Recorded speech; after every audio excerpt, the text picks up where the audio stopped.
Imagine trying to frame yourself as a moderate while at the same time saying that you agree with the most extreme member of Congress 80% of the time. Yeah, you're like, Jewish space lasers? Yeah, mostly true.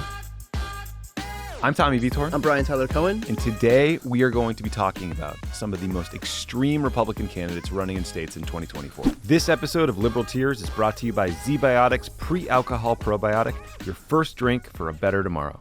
Here's the thing, Tommy. With Donald Trump in the news so frequently, it kind of gives a free pass to all these other super extreme Republican candidates out there. Right. Yeah, Trump's sucking up all the oxygen, but we need to talk about some of these down-ballot races, these little Trump clones who are running all over the place. And we're doing this in concert with our friends over at Vote Save America. If you want to get involved, if you want to help stop some of these candidates from winning this year, go to votesaveamerica.com. Get involved in the Organized Rouse program. Amazing organization. What do you say we rank these people? You want to call in the air? Sure. Let's go heads.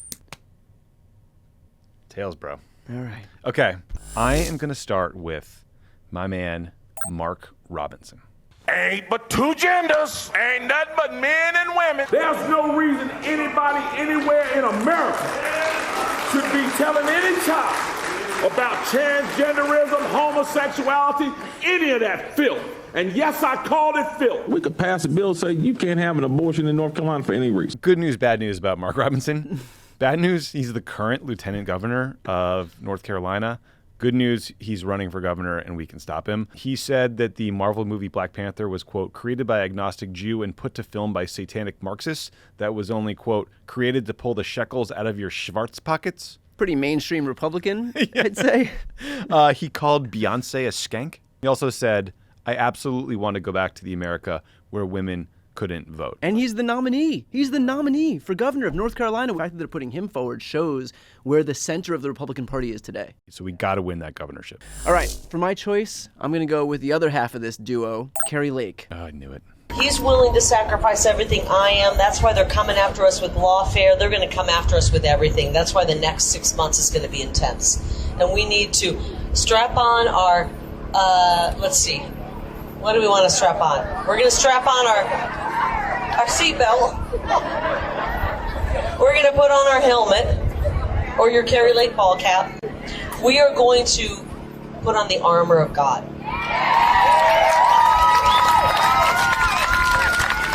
And maybe strap on a Glock on the side of us just in case. So that's Kari Lake calling for strap-ons. It really does go to show she's running again in a swing state. This is a state that Democrats control right now. She's not just doing some coded call for violence. She's saying literally, grab your guns, strap on your guns. Yeah, your Glocks. Just to put on full display how opportunistic Kari Lake is, she voted for Barack Obama in 2008. She voted for John Kerry in 2004. She saw an opening with this MAGA wing of the Republican Party and decided, if I want power, I'm just going to make myself in the mold of Donald Trump. And so she is as extreme as it gets right now. She's advocated for the 1864 abortion ban that's currently in place in Arizona. And of course, she is one of the most avowed election deniers in the entire country. And so, you know, in the mold of Elise Stefanik and Nancy Mace and all of these other people in the Republican Party who just kind of saw the writing on the wall and saw what they needed to do, the extent to which they needed to sell out their soul to succeed in that party, Kari Lake has done the exact same thing. Mark my words, if she's elected senator of Arizona, she will easily be the most extreme governor in the entire country. Oh, absolutely. And goodbye to any election integrity in that state forever. I'm going to go with, this is a great one. This pick fucking rules. David McCormick. On the wrestling mat, there's no place to hide. I'm Dave McCormick. Pennsylvania wrestling taught me to do the hard thing. Hard work, hard choices. The Pennsylvania way. That's not what we get from Washington. The career politicians don't do the hard work. They're selfish and soft. I'm running for the Senate to make the hard calls. We've seen enough. David McCormick, I think he lost to Dr. Oz last time in the primary. He's running for the Senate in Pennsylvania, so he's a super rich hedge fund guy who wants to buy a Senate seat. So McCormick was at a campaign stop. He was talking to a guy who was complaining about high gas prices, and McCormick said to him, I shit you not, my wife's on the board of Exxon. Actually said that. Man of the people. Man of the people. He says he grew up on a family farm, but the truth is he lived in the president's mansion at the university that his father was the president of. And he had buildings named after him on campus. And his family owned a farm 10 minutes away where his mom raised Arabian horses as a hobby. Just your casual, like, bootstraps family. Who among us? Yeah. Who among us isn't raising Arabian horses for fun? On the board of Exxon. Excellent choice, Tommy. Thanks. For my next choice, however, I'm going to go with Michelle Morrow, who's running for North Carolina State Superintendent. This is good stuff. We are here to take back America. We are here to stop the steal. We are here to ensure that President Trump gets 4 more years. And we are here to ensure that the United States never becomes a communist country. That, of course, was Michelle Morrow herself stopping the steal like a true patriot. Again, she's running for North Carolina State Superintendent. She is running on abolishing the North Carolina State Board of Education, which would give her and the state legislature direct control over the school curriculum. And in case you were wondering what it would be like to hand control of the education system in North Carolina over to someone like her, I was. Here's a little bit about Michelle Morrow. Tell me. She's a conservative activist. She homeschooled her children, so she doesn't even send her children to the very education system that she's looking to oversee. She's referred to schools, however, as socialism centers. She's made comments calling for the execution of prominent political figures, included but not limited to, Tommy, Barack Obama, Joe Biden, Fauci, Schiff, Ilhan Omar, Hillary Clinton, and James Comey. She said that Obama was a puppet for the Muslim movement and that tens of thousands of Chinese troops are stationed in Canada waiting for a signal to invade the United States. Everybody knows that. Out of her mind, I think, is a fair way to approach this. For my next pick, I'm going to go with someone that listeners probably have never heard of unless they were big New York tabloid fans in the early 2000s, Fabian Basabe. Next Sunday on Filthy Rich, the rich kids have a rough time roughing it. I'm not their nanny. I'm not their butler. So Fabian comes up with his own solution. We're not asking for anything out of the ordinary. Yeah, you are. And you're asking for an assistant to haul your laundry around. And I'm happy to pay for it. State Representative Fabian Basabe going toe-to-toe with demonstrators in North Bay Village today as they called for his resignation over his recent votes to advance anti-gay legislation. That is the most early aughts shit I've ever seen. He was on a reality show called Filthy Rich Cattle Drive. The show included Kourtney Kardashian, George Foreman's son. I think it was George Foreman. I think they're all named George Foreman. So, yeah. It was the third one. So Basabe was a socialite in New York City in the mid-2000s. He's famous for being famous type. There's a famous photograph of him grinding with the then 22-year-old Barbara Bush that got them all a bunch of attention. But then he ran for office in Florida in 2021 saying he was a gay candidate, but he had been married to a woman since 2005. Square that circle. It doesn't seem to track for me. Even in saying that he was running as a gay candidate, he voted for the expansion of Florida's Don't Say Gay law. He did vote for the Don't Say Gay law. And he got the shit boot out of him at a pride parade in Florida. This guy's been accused of sexual harassment by both a former aide and an intern.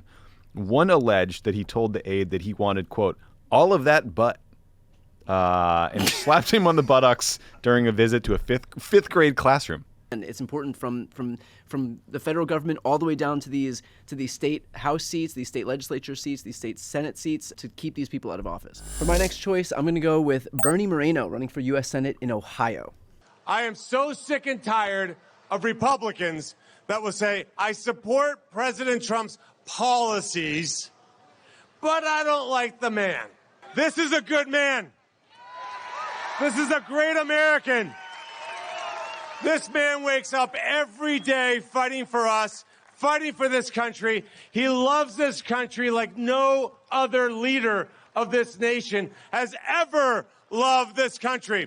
Now, just in the mold of David McCormick, who we just spoke about, also Elise Stefanik, also Nancy Mace. This guy is another opportunist who came in, on this moderate platform. In 2019, he claimed there was, quote, no scenario in which he would support President Trump. Cut to today, he wears with honor his endorsement from President Trump. He claims back in 2020 that the election wasn't stolen. Cut to 2021. Completely on board with Donald Trump's stolen election claims. He also supports a federal nationwide ban on abortion. So again, this is a guy who had come up and wore this moderate branding like all of these other Republicans do, only to throw their full support behind someone like Donald Trump. Also worth noting, Tommy, that he settled over a dozen wage theft lawsuits related to his private car dealerships. So again, this is a guy who has no respect for workers at a time when we have the most pro-union president in the history of this country. And by the way, the guy who's running against, Sherrod Brown, is like one of the best senators we have. Because he's an actual populist. And then you have guys like this guy who claimed, quote, that he had built his car dealerships all on his own when it turns out that he received insider deals that allowed him to buy his car dealership at a dramatically reduced price. So again, fake populism is on the rise in the Republican Party. With my next pick, I'm going to go with Joe Kent. Holding on to your ballot until the last day is one of the surest ways to ensure that if there were to be any funny business, they would have the least amount of time to do said funny business in if you turn in your ballot on game day. In the last election, we emphasized the importance of voting on election day. Unfortunately, this gave the Democrats nearly a 30-day head start in voting, and they had much more of a robust ballot collection program than we did. So this guy's terrifying. He's an election denier. He believes COVID-19 vaccines are experimental gene therapy. He is in favor of a federal abortion ban. He has been endorsed by actual Nazis, guys like Nick Fuentes, the Patriot Prayer founder, Joey Gibson. He's more conservative than Marjorie Taylor Greene. And he's running, by the way, against a true populist, like a great lawmaker. Marie Gluskin-Perez is great in Washington's 3rd District, like a really exciting young leader that we need to keep in the House of Representatives. All right, for my next choice, I'm going to go with a little bit of a curveball here, Tommy. I'm going to go with Mike Lawler. Say to Marjorie Taylor Greene and others who are trying to kick him out and do the same thing that we saw in the fall. I think it's not only idiotic, but it actually does not do anything to advance the conservative movement. And in fact, it undermines the country and our majority. And the American people agree with us on the issues. What they don't agree with is the idiocy and the chaos that is totally unnecessary and does nothing to actually solve the problem. What do you worry this is going to cost you the majority? No, I don't, and here's why. The issues are on our side. So that's Mike Lawler. He frames himself as moderate. This guy had imposed a press ban at his town hall meetings in his district. He prevented cameras. He prevented any recordings from happening. But when asked about it, he actually helped himself a little bit, and he explained that the press ban was a way to limit media exposure for his critics. Oh, so well, that's much better. There you go. He just didn't want to be criticized. Oh no, I just don't want you to. Better. I just don't want you to know what I think and say, so you can't criticize me. Exactly. That's so that how made it okay. Being a politician works. He said, with regards to Marjorie Taylor Greene, that he disagreed with her nearly 20% of the time. What does that mean for the amount of agreement? Hang on. You got a calculator? Yeah.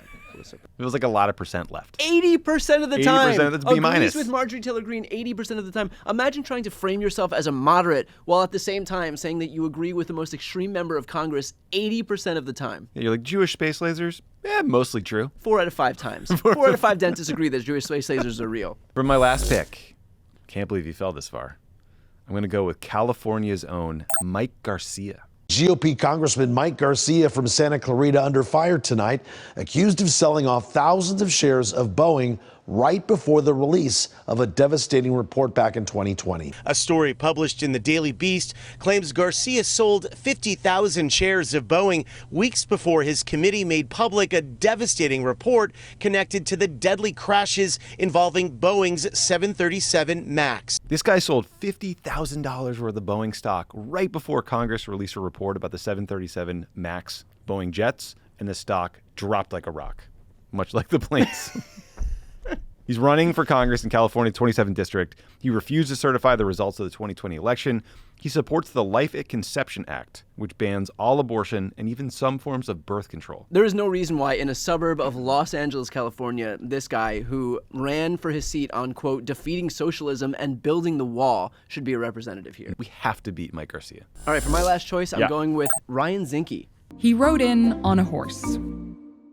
And after 2 years as Secretary of the Interior, during which he opened 13 million acres of public lands for oil and gas development, initially blamed the California wildfires on environmental terrorists, and chartered a plane to deliver a speech to a Las Vegas pro hockey team, Ryan Zinke rode out on a wave of scandal. There's nothing wrong with riding a horse. I don't know what Vice's problem is with horse. Horses are good. Ryan Zinke's really shitty. Ryan Zinke is a former Trump administration official. He was the Secretary of the Interior. One of his biggest scandals, Tommy, was that this guy spent a lot of money on a door. I'm going to give you the opportunity to guess how much this guy spent on a door for his office. $500? More. $1,000? More. $20,000? More. $50,000? More. $100,000? More. $139,000. Oh my God. This is not a person who has any concept of how normal people live. Nobody spends $139,000 on a door. Trapdoor? We should be so lucky. He had racked up 18 federal investigations into his behavior in just 2 years serving as Trump's Secretary of the Interior. Yeah, and that's how you succeed in today's Republican Party. That's right. Hey guys, it's Tommy. I'm back to tell you about a game-changing product I use anytime I go out for a night with drinks. It's called Zbiotics. Zbiotics pre-alcohol probiotic drink is the world's first genetically engineered probiotic. It was invented by PhD scientists to tackle rough mornings after drinking. Here's how it works. When you drink, alcohol gets converted into a toxic byproduct in the gut. It's this byproduct, not dehydration, that's to blame for your rough next day. Zbiotics produces an enzyme to break this byproduct down. Just remember to make Zbiotics your first drink of the night, drink responsibly, and you'll feel your best tomorrow. My intrepid co-hosts, John Favreau and John Lovett, are in D.C. as we speak for a party around the White House Correspondents' Dinner. We at Crooked Media are throwing our own event. And you know what? It's sponsored by Zbiotics because we don't think that anyone should be handed a drink and not also handed a Zbiotics. If you want to get some Zbiotics, go to zbiotics.com/rank to get 15% off your first order when you use the code RANK at checkout. Zbiotics is backed with a 100% money-back guarantee, so if you're unsatisfied for any reason, they'll refund your money, no questions asked. Thank you to Zbiotics for sponsoring this video and all our good times. All right, so that's our draft. Tommy, you won the coin toss, I did. So you're going to give a quick rundown on why you should win this draft. I think I already won, Brian. Mark Robinson, he's probably the most extreme candidate running for any office in the country or maybe the world. He is a genuinely frightening person. We have to defeat him. We cannot let this man be governor of North Carolina. Then I picked Dave McCormick. He's just an outrageously rich hedge fund guy who pretends to be a man of the people. He says he grew up on a farm. Turns out he lived 10 minutes down the road from a farm his family owned where his mother raised Arabian horses, so he couldn't be more full of shit. Fabian Basabe, if you liked Perez Hilton, you're going to hate this guy. He's a racist. He's a liar. He apparently bit a waitress, and we need to take him out to break the Republican supermajority in the Florida State House. Joe Kent, more extreme than Marjorie Taylor Greene. That's all I got to say about that. And then Mike Garcia. This guy's district is in Los Angeles. He wants to ban abortion. He wants to ban some forms of contraception. It's outrageous that we haven't defeated him before, but we're going to do it this year if you go to votesaveamerica.com. A valiant effort, Tommy, but not as good as my list. Here we go. So I have Ryan Zinke. He was Trump's Secretary of the Interior. He was the subject of 18 federal investigations, and his claim to fame was that he spent $139,000 on a door. Real men of the people there. Then we have Mike Lawler, self-proclaimed moderate, who in actuality banned the press from his town halls, which is, as we all know, a very moderate move. And he also said that he only disagrees with Marjorie Taylor Greene 20% of the time, which, doing math, Tommy, means that he agreed with her 80% of the time, Right, yeah. which is 80% more than you generally want to agree with Marjorie Taylor Greene. Then we have Bernie Moreno, who's running for the U.S. Senate in Ohio. He is a shameless opportunist. He was against Donald Trump in 2019. Now he touts his endorsement. He said that the election wasn't stolen until, of course, he said that it was stolen. Then we have Michelle Morrow. She's running for North Carolina State Superintendent. She thinks that schools are socialism centers. She's called for the execution of Barack Obama, Biden, Fauci, Schiff, Ilhan Omar, Hillary Clinton, and James Comey. And of course, as we all know, she said that tens of thousands of Chinese troops are stationed at the Canadian border waiting for signals to invade the U.S. And then, of course, one of the most dangerous people of all, she's running for the U.S. Senate in Arizona, and that is Kari Lake. She is the most extreme election denier on this entire list. It would be the end of free and fair elections in the state of Arizona. She's also pushing for Arizona to adopt the 1864 abortion ban that would be basically a total abortion ban in that state. And she's very close to becoming the next U.S. Senator, all of which underscores the significance, the importance of going to votesaveamerica.com to make sure that she and everybody on this list does not get elected in this next election. Okay, so last episode, we ranked the worst political songs. Brian apparently won overwhelmingly with 64% of the vote, so tough. So I figured, Tommy, for your punishment this week, of course, as we all know, you guys have a book coming out called Democracy or Else, and it's going to be a great read. You are an esteemed author now, and so I thought, given the fact that you're an author, that you could culture us with a little bit of a reading from some literature. And the piece of literature that you're going to be reading from is called The Beautiful Poetry of Donald Trump. What? What is that? What do you say? Okay, let's read it. I'm excited.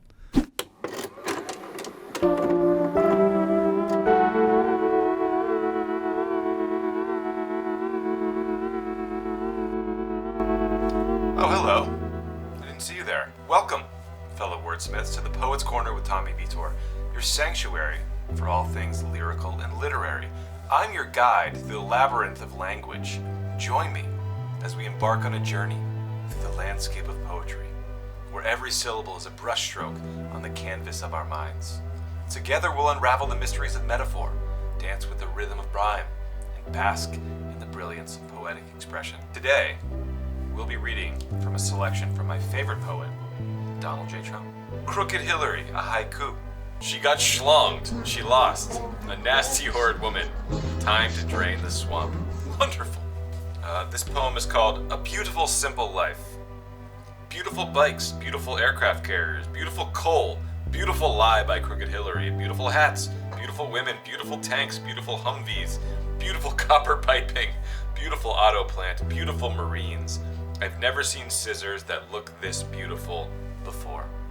That's the stupidest shit I've ever fucking read. Well, that's what culture is. Yeah, didn't peg me for a poetry guy, did you? Listen, we're having some fun here, but these races are enormously important. The stakes are really high. We're all focused on Donald Trump, but we gotta win these down ballot races. So go to votesaveamerica.com, check out the Organizer Else program. We'll help you figure out how to get involved. So please, please, please, votesaveamerica.com. And also, let us know who won this episode. You can go to the community tab and vote, and then just click where it says BTC, and I can punish Tommy next week. What the fuck? Rigged.